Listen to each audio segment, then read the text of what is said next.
Hey guys, this week's theme is literature and movies, I believe. Really, the only book I've read that has to do with the LGBT community is called Hotel de Dream by Edmund White. This book is so good. I loved it. This writer is dying and he's writing the book as he dies, well, at least the first part. He's writing as he dies, and he writes about this boy that he met that's a male prostitute, and he's like 12 years old or something. I don't remember. I read it a while ago. It's not too long, so you don't get bored or frustrated or anything.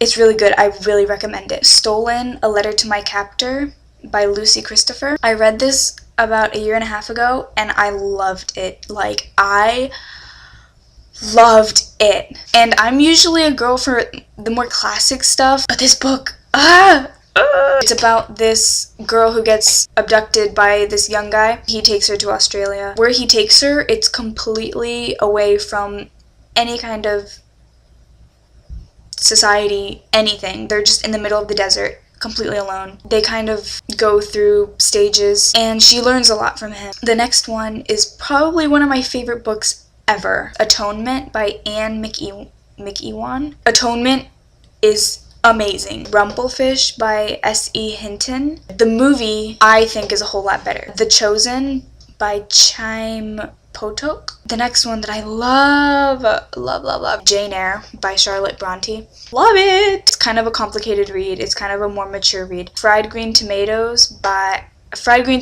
the Tongue Twister! Fried Green Tomatoes at the Whistle Shop Cafe by Fanny Flagg. It's really good. I don't remember exactly the story.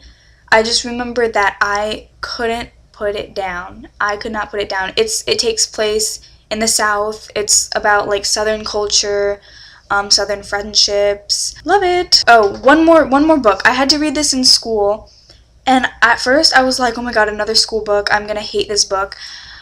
But I read it, and it was so good. Like, I don't remember much of the story. I just remember that it was about a woman and her husband, or her ex-husband. I don't know. Their Eyes Were Watching God by Zora Neale Hurston. Loved it. I think it also takes place in the South. Read it. It's kind of mature, too. I mean, Stolen is really the only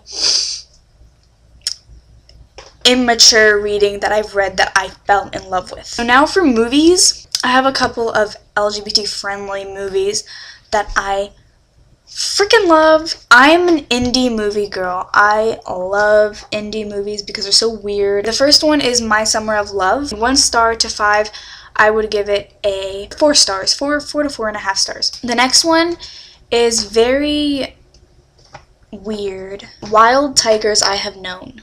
It's about a little boy who's struggling with his sexuality. I mean, not struggling, but kind of confused. Like, he doesn't know what the hell he's doing. And the story isn't elaborate or anything. It's just like, here you go, a movie. The next one isn't so indie. It's The Young Victoria. I love that time period. So romantic. I love the characters. I love the actors. The Basketball Diaries. Love it. He is so cute in that movie, Leonardo DiCaprio. The next one is a very indie movie. It's called Lime Life. It's not like this big plot complex or anything. The next movie is very disturbing. Powerful. Well, not even powerful. It's just weird. It ends and you don't know what you're supposed to think about it. Like, you don't know.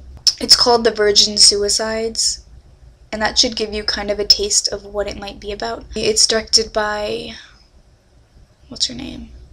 Sofia Coppola or something? Stephanie Coppola?